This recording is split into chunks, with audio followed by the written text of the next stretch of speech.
was raised in a foster home. I don't have many memories from the time I spent with my biological parents, but I know they seriously mistreated us. Both me and my sister were severely malnourished when the state took us in, and it stunted our growth pretty bad. My sister's about 5 feet tall, and I'm about an inch shorter. Being raised in a foster home, I was taught just how important it is to be mindful of others and care for those less fortunate. I've spent most of my adult life working with various charities. I also work as a nurse at a private hospital, and I spend most of my days providing palliative care. I hate to sound braggy, but I think I can safely say that I'm pulling my own weight. I care. That's what I do. So it's no wonder that, once in a while, I care more than I should. I was coming home from work. It was a pretty late Thursday, and most shops were closed, apart from a single convenience store. I bought myself a salad and a Diet Coke, and followed the main street for about a block. I usually walk to and from work. With most shops closed, the place is a ghost town. Most bars and clubs are on a different street, but who goes clubbing on a Thursday anyway? No, apart from an older woman walking her dog, I was alone. I didn't mind. I'd walked those streets 1,000 times. There's a fork in the road where they've put up pedestrian lights. 4 roads meet, and it's by far the most infuriating intersection in town. As I rounded the corner, I saw someone standing there, pressing the button to cross. It was a kid. It wouldn't matter how many times he pressed the button to cross. That light was broken.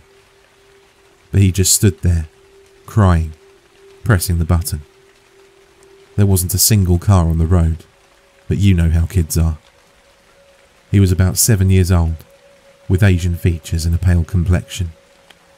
His eyes were red from crying, and he was shivering. It was mid-February, and there was still plenty of snow outside, yet he looked ready for summer. "Come on," he cried. "Just come on." He kept pushing the button, but nothing happened. I walked up to him and crouched down to meet his eyes. "Hey there," I said. "Are you okay? Where are your parents?" He just pointed down the street and shook his head. "They went ahead," he said. "They left me." "I'm sure it was a mistake. Wanna go find them?" "You can't cross," he cried. "It has to turn green." "The light's broken, sweetie. You'll be stuck here forever if you wait for it to turn green." "Then how do I know when to cross?" he sniffled. I took his cold hand, met his brown eyes and smiled. "Just come with me. We'll find them." That's how I first met Frederick, or Fred. Such an adult name for a scared little kid. Long story short, we didn't find them. We searched for hours. When I called the police, I was told no one had reported a missing boy. He wasn't being looked for, yet. As someone who had a vague memory of abusive and neglectful parents, I got a chill down my spine. Was this my time to step up and help out someone like me? Child Protective Services were eager to help, but the kid didn't want to go with them. He wanted to stay with me. I had Friday off, and then there was the weekend, so I didn't mind. I had to fill out a few forms, and they had to come back to my apartment to make sure it was safe, but that was it. It was just a temporary solution anyway, so they were pretty relaxed about it. A temporary foster home. What goes around comes around. During that whole time, that little hand never let go of me. He needed me. At the end of the night, he came home with me. I offered him my bed while I slept on the couch, but he refused. Instead, he wanted to sleep next to me. Of course he could. He had a shower, and I made him some juice and toast. We watched cartoons in bed until we fell asleep. That first night, I stroked his hair and sang to him, like my foster parents had done to me all those years ago. He looked so peaceful. It wasn't peaceful for long though. Sometime during the night, I woke up to the sound of someone vomiting. I rushed into the bathroom and switched on the lights, but it stayed dark. Fred was bent over the toilet, with shallow breath. "The light," he coughed. "It's broken." "I'll fix it, sweetie. Are you okay?" "I'm allergic to oranges. I didn't want you to get mad at me." I comforted him as best I could. I sat next to him for at least an hour. My legs got these square marks from the bathroom tiles. The next day, Fred stayed in bed. He said he was really tired and that he just wanted to rest. He asked me to keep the blinds closed and the door shut, and to leave him some water. I was worried sick. At first I thought he had a fever, but then again, it could just be a stressed stomach. I figured he had to be going through hell, not knowing where his parents were or why they'd left him. I put on the TV, left him some water, and told him I'd be in the next room whenever he wanted me to make him something.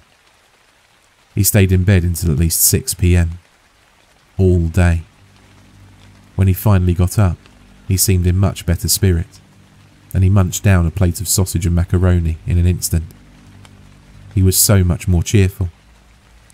A man from CPS came by with some extra clothes earlier in the day, so Fred got a fresh change. Looking at Fred that night, you couldn't tell he'd been abandoned the day before. He was just an ordinary kid, eager to explore the world and make up new adventures. I brought an old butterfly net, and we went to catch moths in the park. I got us a soda, and we walked around town playing a mobile game.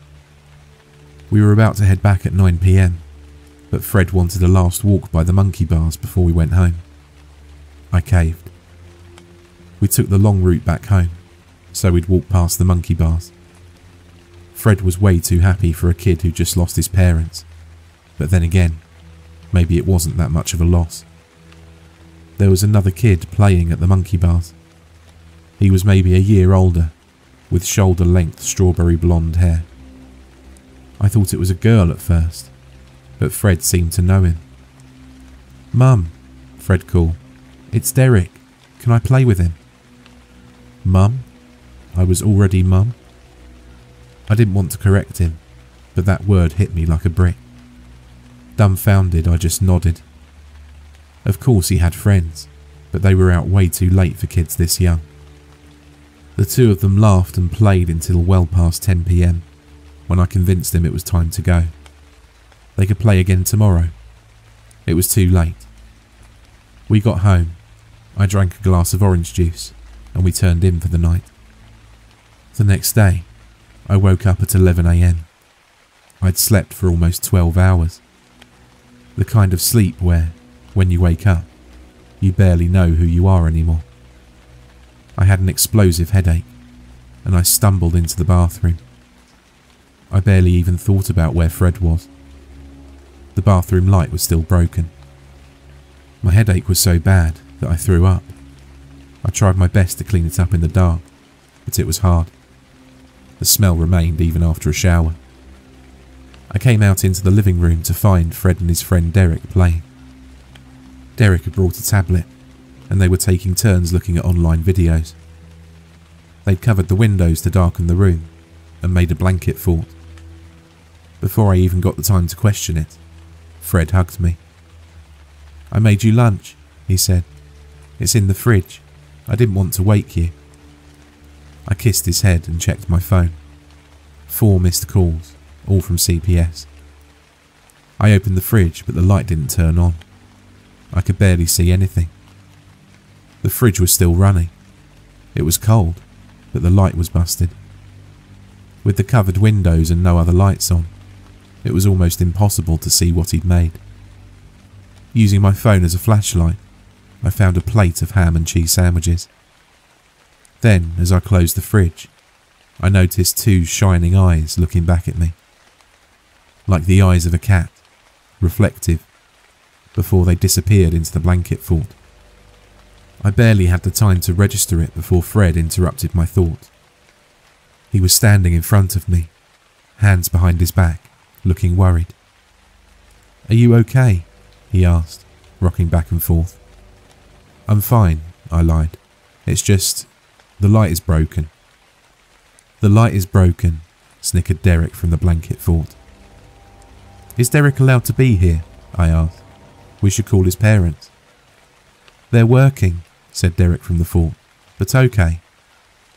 You can have the number, said Fred. Here.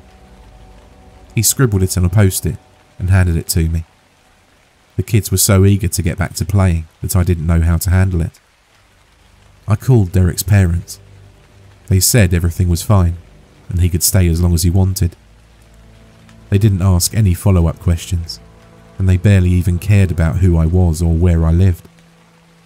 They seemed irresponsible, quick to anger, and very busy. I couldn't blame Derek for not wanting to spend time with them. Once it was dinner time, I thought about making a chicken salad. Fred suggested we get pizza, and Derek agreed. They were playing games on the tablet and watching cartoons, and as I knew this was a temporary arrangement, I couldn't say no. They asked if they could stay at home while I got the pizza, and I said it was okay as long as they didn't answer the door. Thanks, Mum, said Fred. You're the best. It didn't sit right with me. I was just about to head out, but I turned at the door and met his eyes. I'm not your mum, Fred. I don't know why I said that. His gleeful expression faded from his eyes. With a completely deadpan expression, he responded, Fine. When I got back, the front door was unlocked. I hurried inside. Every single light in the apartment was broken by now. Every door was open. Every window was covered, and there was no one there. I dropped the pepperoni pizzas flat on the floor and called the police. My fingers trembled so bad I could barely type the number. A patrol car came by, and I talked to 2 officers. Apparently there were still no reports of a missing child. They looked through the apartment, checked the blanket fort, and promised to search the area. There was nothing more to do at the moment. We called CPS and I was told to update them as soon as I could. If Fred was some sort of flight risk, he might need to stay at a more secure location. Later that night, I was alone in a dark apartment. Not a single light was working. As I sat down on my bed, I couldn't help but to cry. I was so disappointed in myself for not being able to take care of this kid, to not being able to just live with that title of mum without opening my stupid mouth. Of course he was upset. He was playing with a stranger who didn't want to be his mum. I couldn't blame him. By midnight I was exhausted. I just laid in bed, counting down from 1,000, hoping it had put me to sleep. It didn't. Somewhere around 2 a.m, I heard a noise from the living room. A chair moved. I hurried out, using my phone as a flashlight. I'll never forget that sight. There were dozens of little eyes reflecting the light of my camera. At least 13 kids in the middle of my living room, cramped together. How did I not hear them enter? Sitting on a chair, facing the bedroom door, was Fred. He dressed up in a black shirt with a white tie and black jeans. It was something an adult would wear, not a kid. He got up on the kitchen chair, making himself just as tall as me. What is this? I stammered. There were all kinds of kids. Some as young as 4, maybe 5 years old. The oldest no more than 11. A dignified and erstwhile undertaking, said Fred. He had a lower voice than before. His hair was combed and parted, cared for. Turn the damn light off, he continued, pointing at me with a stiff finger. They pushed me down to the floor. Tiny hands held me down and covered my mouth. Fred towered above me with a kitchen knife as my phone went dark. The light broke. Even with no light in the room, their little eyes shone. I could see their perfectly white teeth, framed by blood-red gums. "Pay attention and be respectful," Fred said, "and there's a chance you'll get out of this." He made the rules perfectly clear. When they needed me, I'd answer the phone or turn away anyone who came knocking. I'd make up excuses. I'd do what I was told. I'd drink my orange juice and nod. That was it. In return, they wouldn't kill me. This wasn't Fred anymore. This was Frederick. I was locked in the bathroom. In the course of less than half an hour, I'd gone from a grieving foster parent to a prisoner in my own apartment. This continued for several days. The lights were still broken, so I lived in complete darkness. Every now and then the phone rang, and a kid came in to let me answer. They all had knives, and if I stepped out of line they were ready to make short work of me. They all seemed so chipper and upbeat, not at all like a normal kid would be in this situation. There was something deeply wrong with them. These weren't normal kids. In a couple of days, I only got a few calls. Once from work, where I had to explain I was really sick. I could barely breathe, having a knife pressed against my jugular. 2 calls from the CPS to make sure everything was fine and that I would come down to sign some papers. 1 call from a work colleague who wanted to check if they should bring me anything. I would hear the kids go quiet at times. Moments later, the door would open. Sometimes I'd hear an adult voice. Sometimes I'd just hear a dragging noise. Once, I heard a man asking about the little girl, only to be instantly silenced. I think they killed him. Sometimes, they'd all just start laughing. It happened spontaneously and in unison. Empty your lungs kind of belly laughter from a dozen kids, all at once.